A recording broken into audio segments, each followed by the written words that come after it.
Ang intense ng mga kaganapan ngayon sa abot kamay na pangarap sapagkat guguho ang mundo ni Doc Robert nang malaman niya kung sino ang tumulak sa ama niyang si Don Pepe. Dito nga ay makakakuha ng ebidensya si Police Officer Gonzaga sa CCTV tungkol sa nangyari kay Don Pepe at agad niya nga itong ipapakita kay Doc Robert. Samantala ay napakahusay nga naman talaga ni Don Pepe umacting dahil sa pinagloloko lang pala niya itong si Zoe na hindi siya nito idadamay at pati na din ang ina nitong si Moira sa pagsumbong niya sa mga pulis. Dahil pagkalabas nga ni Zoe ng kotse dahil sa tinawagan siya ni Moira, ay agad namang tatawagan ni Don Pepe si Giselle para sabihin na kinidnap daw siya nila Moira at Zoe kasama si Balahadja.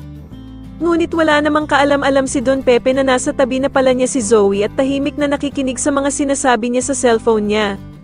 At dito nga ay galit na galit si Zoe nang malaman niyang niloloko lang pala siya ng lolo Pepe niya kaya naman ay agad siyang gagawa ng paraan para patahimikin ito.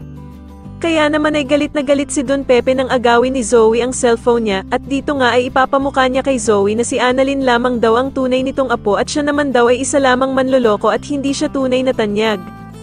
Dahil naman sa mga masasakit na salitang sinabi ni Don Pepe kay Zoe, ay mapupuno ito ng galit at magagawa nga nitong itulak ang matanda sa bangin. Agad namang mahuhulog si Don Pepe sa bangin at dito nga ay biglang matatauhan si Zoe sa kanyang nagawa kaya naman ay mag-iiyak ito. Samantala ay tatawagan naman ni Zoe ang ama niyang si Doc Carlos at nanginginig na sasabihin nga nito na hindi niya daw sinasadya ang ginawa niya kay Don Pepe. Tatanungin naman ni Doc Carlos si Zoe kung ano ba daw ang ginawa nito kay Don Pepe. Sa kabilang banda naman ay mare-recover naman ang katawan nitong si Don Pepe na walang malay.